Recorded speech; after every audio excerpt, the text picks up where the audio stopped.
going down, y'all? It's your girl Shay, and I'm back with another video. And if you're new, go ahead and like, comment, and subscribe. Definitely go ahead and hit that notification bell down below so you can stay tuned in and never tuned out. On today's video, I'm going to be doing a Q&A, and this is going to be a Q&A regarding my disability. I thought I quickly do this. I am going somewhere, so I'm gonna try to do this as quickly as possible. That's why your girl got her hair wrap on, because you know you gotta lay down your hair. If you natural, you know what I'm doing. I did go ahead and put out a Q&A post on Instagram. Let's get right into this video. First question is, do people give me weird stares? I wouldn't say weird stares. I know that they do stare. I'm so used to it now that I don't even notice it anymore. The people around me may notice it more than I do, because you know, they're not used to being stared at. But since I'm in a chair and people see me in the chair, I do get stares a lot of the time. Like a lot of the time. Do you notice people treating you differently because of your disability? I would honestly say yes. Sometimes I do get treated differently, depending on what the situation is. When it comes to dating, yes, I did have a lot of trouble with that, because some men don't want to be in a relationship with a person that does have a disability or is in a chair, which it is what it is. I mean,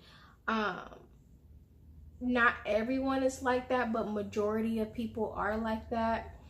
I would say in my life, I did come across a few people that did treat me differently. They felt like they didn't want to invite me places because either I would need help, or maybe they just thought I wasn't up to it. It was really hard for me growing up, because I was the only one in my family who had a disability, and I was the only person in my whole elementary school who had a disability as well. And you know, people treat you differently when you do have a disability. It sucks, but they do treat you differently. Even at a workplace, they treat you differently. They tiptoe around you, and I don't know the reason why they do that, but they tiptoe around me a lot.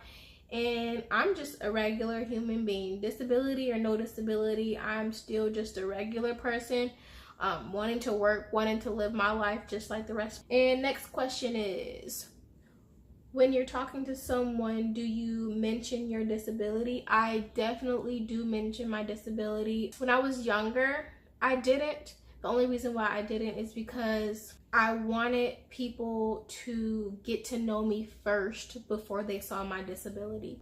My mind and my personality should come first before my disability. So nowadays I kind of learn to put that forth first, which is hard because it's a random conversation. You don't expect that conversation to be had, especially when you're trying to talk to someone and you don't really know where their mind is at. And I definitely don't want to waste my time, so I make sure that I mention it. I put it all out on the table right then and there. And if you decide that you don't want to be with me, or you do want to be with me, then that's okay. But I feel like you shouldn't have to hide your disability, and I shouldn't have to hide my disability, because this is a part of who I am. And how do you find the strength to keep pushing forward? I think that my strength comes from my disability. I find the strength in myself, in the things that I've been through. I find strength in my goals. I find strength in a career. I find strength in God, and I make sure that I pray a lot, because I honestly don't even know how to really answer your question, because I find strength, but I don't know exactly where I find it. And I think my disability causes me to automatically find strength somewhere, somehow. because I know what I want to do in life, and I know that I don't want to just be in bed, and I know I want to have a career. I know I want to travel. I know I want to do all these things. So that's what keeps me pushing. Finding strength with a disability in yourself is hard. It takes a lot out of you to, you know, to do things. My strength is my motivation, and my motivation is my strength, because without those two things together, I don't know where my mind would be right now. Next question. How do you cope with your disability? So how I cope with my disability, it was hard. It took a lot of time for me to cope with my disability, because I honestly, to be honest with you, my disability caused my insecurities. I had to learn to love myself first. And when it comes to loving yourself, that's how I figured out how to really cope with my disability, because I had to realize that my disability is going to be forever. There's no going away. There's no getting out of it. It's here to stay. And you have to learn to not say that my arthritis has me, but I have my arthritis, and I have control of what goes on in my life.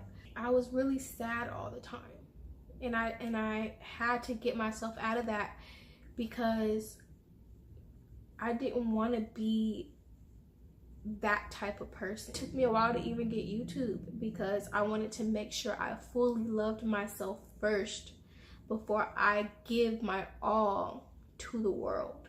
This is the life that God had gave me, and I am going to live it the best way I can. And God never gives you anything that you can't handle. I also cope with the people around me. People help me cope. My mother helps me cope, my family, my friends, people who encourage me help me cope, because those are the people who see nothing wrong with me. Those are the people who want to see me win in life, want to see me do great, want to see me live. And that's basically another reason how I cope with my disability. Next question is, do you ever feel left out? Like, I wish I could work and be normal and do everything for myself. Everything for yourself. So to be honest, since I was diagnosed, and when it got worse and got worse, and when I had to have that help, yes. I some days I cried. When I say I cried my eyes out, praying, screaming to God, please, why me? Why did I get this? Why did I have to be this way? I just want to be like everybody else. I just want to live normally. I don't want to have to put my mother through this. I don't have to put my family through this. I don't want to have to put my loved ones or my lover through this. So I wished all the time, but that wishing got me nowhere. That wishing kept me from accepting who I was. And when you don't accept who you are, how are you able to love yourself and love someone else at that? So I stopped wishing, and I started living within the moment, living within my disability, learning how to do things differently but the same way. Just because I can't just get up and go like everybody else, it may take me some time, but at the end of the day, I'm still getting up and going. I never really had a problem with working. Some jobs don't want a person with a disability, but I did find jobs that were perfectly fine. So working was never really a problem for me, but I did wish that I was normal. And then the rest of that question was, I didn't get to see it, but it said, do you feel like you'll ever be in a relationship or have any kids? So I am currently in a relationship right now. Shout out to Bay, cause that's Bay. Yes, I do want kids sometime in the future. I don't know how many. With a disability and having kids can be very complicated, because it's going to take a lot out of me, and my partner would have to take a lot of the responsibility, which will be hard. But I think that with a lot of help from my family and, you know, the person that I'm with, when it comes to that time, I think that it should be okay. But I know it will be tough for me. So being pregnant, I know for sure is going to put a strain on my body. But that isn't going to stop me, I don't think. I've always wanted children.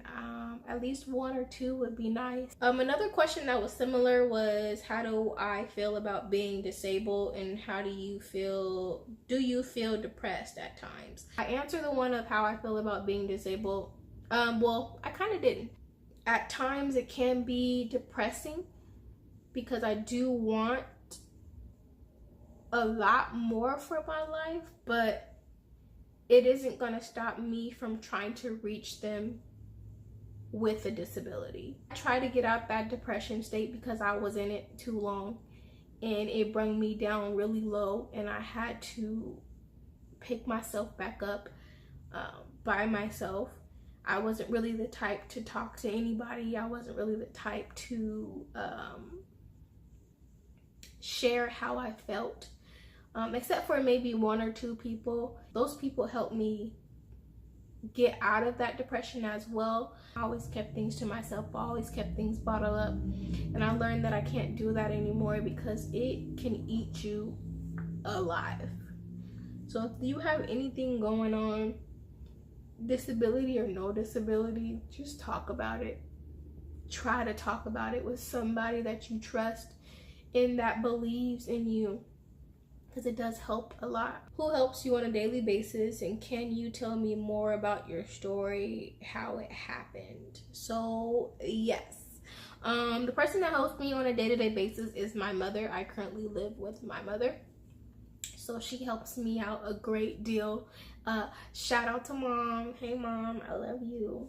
She has been there for me whenever I need help. It could be anything. It could be picking up something, it could be cooking, anything like that. If I need help, my mother is always there to help me. So that is all the questions I have. I didn't get much, but I thought I'd go ahead and answer a few questions for you guys. Hope you guys enjoyed this video. Don't forget to share it out, like, and comment.